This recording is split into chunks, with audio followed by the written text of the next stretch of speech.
שלום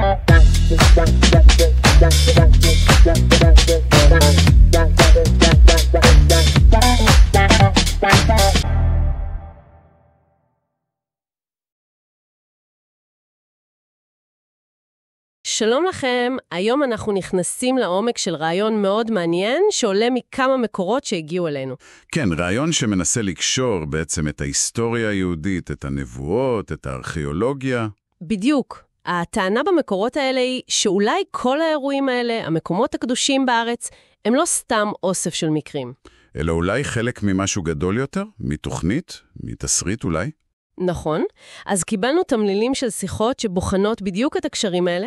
המשימה שלנו היא לנסות ולהבין את התמונה שהם מציירים. אכן, והקו המרכזי שם הוא שאירועים כמו חורבן בית ראשון, הגלות לבבל, עליית האימפריות בזו אחר זו. מה שנביאים כמו ירמיהו ודניאל דיברו עליו מראש. בדיוק, והחיבור הוא לממצאים בשטח. למשל, תבליטים אשורים, מצבת מישה, או אפילו חותמות קטנות כאלה, בולות, שמוצאים בחפירות בירושלים. עם שמות שמופיעים בתנ"ך. כן. עם שמות כמו גמריהו בן שפן, ברכיהו בן נריה, והמקורות אומרים, תראו, הכל מצטרף, זה לא סתם. זה כמו שאחד המקורות מצטט בהקשר הזה, אמת מארץ תצמח. אז איך הם רואים את התיאום הזה בין נבואה להיסטוריה? יש דוגמאות ספציפיות? בהחלט, הדוגמה של סנחריב היא קלאסית שם. הוא מלך אשור שצר על ירושלים בימי חזקיהו. אני מכירה את הסיפור, הנס הגדול. נכון. והמקורות מצביעים על משהו מעניין. במנסרה של סנחריב, הכתובה המלכותית שלו, הוא מתפאר בהרבה כיבושים.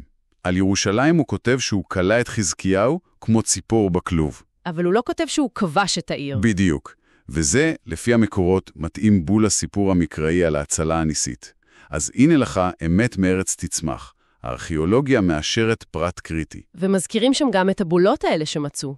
כן, בחפירות עיר דוד. בולות קטנטנות מחמר, טביעות חותם שהיו פעם על מסמכים.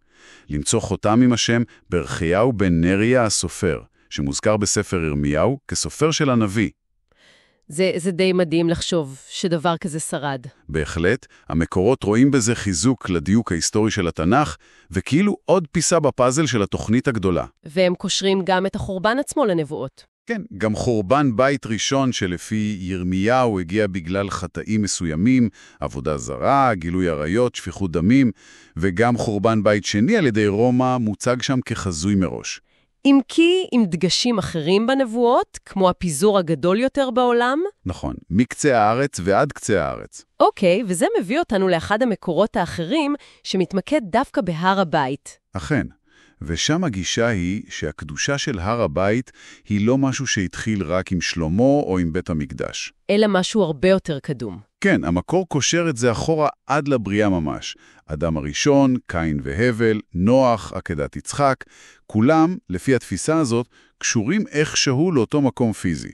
והנקודה של המזבח, איפה בדיוק הוא עמד? זה גם הודגש שם, שהמיקום המדויק של המזבח לא היה החלטה אנושית, אלא הוא התגלה באופן אלוהי לדוד המלך, ואחר כך אושר מחדש לעזרה בימי שיבת ציון. כלומר, יש חשיבות לנקודה הספציפית הזאת על ההר. בדיוק. והמקור גם מתייחס למסורת על גניזת ארון הברית. שישעיהו המלך החביא אותו לפני החורבן. כן, והתפיסה שמוצגת היא שהארון עדיין שם, חבוי, מוגן, למרות שיש מסורות שאומרות שחכמים ידעו את מקומו לאורך הדורות, אבל בחרו לא לחשוף אותו. וכאן נכנסת נקודה ממש מסקרנת במקורות, שמחברת את כל זה למצב קיום. נכון. השאלה שהמקור מעלה היא על הנוכחות המוסלמית בהר הבית. שהיא ארוכת שנים, אבל החשיבות של ירושלים באסלאם התפתחה קצת יותר מאוחר, לא מוזכרת ישירות בקוראן בהקשר הזה. אז איך זה מסתדר? אז הטיעון שמוצג במקור הוא שזה אולי, באופן פרדוקסלי, חלק מאותה תוכנית. איך? שהשליטה המוסלמית, אולי בלי שהם התכוונו לכך, שימשה כסוג של שמירה על המקום. ברוך שמסר עולמו לשומרים, הציטוט הזה. בדיוק. לפי הפרשנות הזו במקור, זה מנע חפירות לא מבוקרות, אולי חשיפה של סודות כמו הארון לפני הזמן המתאים, או פגיעה בקדושה. והוא מיישם את אותו היגיון גם למערת המכפלה? כן. שוב, חשוב להדגיש, זאת הפרשנות שהמקור מציע. ראייה של השגחה בתוך מהלכים היסטוריים מורכבים. ויש גם התייחסות לארץ עצמה, שחוזרת לפרוח. נכון. הם מצטטים את הנבואה של יחזקאל, ואתם הרי ישראל ענפיכם תיתנו, כי קרבו מבוא. שהארץ כאילו חיכתה לבנים שלה שיחזרו אליה. טוב, אז אם אנחנו מסכמים את מה שעולה מהמקורות האלה, אנחנו רואים פה ניסיון לטוות קו מחבר בין נבואה, היסטוריה, ארכיאולוגיה, ואפילו הפוליטיקה העכשווית סביב המקומות הקדושים. והתמונה הכללית היא שיש פה דפוס, משהו שאולי יותר מסתם רצף מקרי של אירועים. נכון. וזה מעלה מחשבה, שאולי המקורות האלה בעצם מזמינים אותנו להסתכל על ההיסטוריה לא רק כסיפור על מה שהיה. אלא כסיפור שעדיין מתפתח. אולי. סיפור עם כיוון. ואם כן, מה זה אומר עלינו? על האחריות שלנו. המקורות מזכירים שם את האמרה על איך להתמודד עם קשיי התקופה, חבלי משיח. מה יעשה אדם וינצל מחבלו של משיח? יעסוק בתורה ובגמילות חסדים. כן. אז אולי זאת שאלה טובה להשאיר בסוף. מה המשמעות של להסתכל על ההיסטוריה דרך המשקפיים האלה שהמקורות מציעים לנו?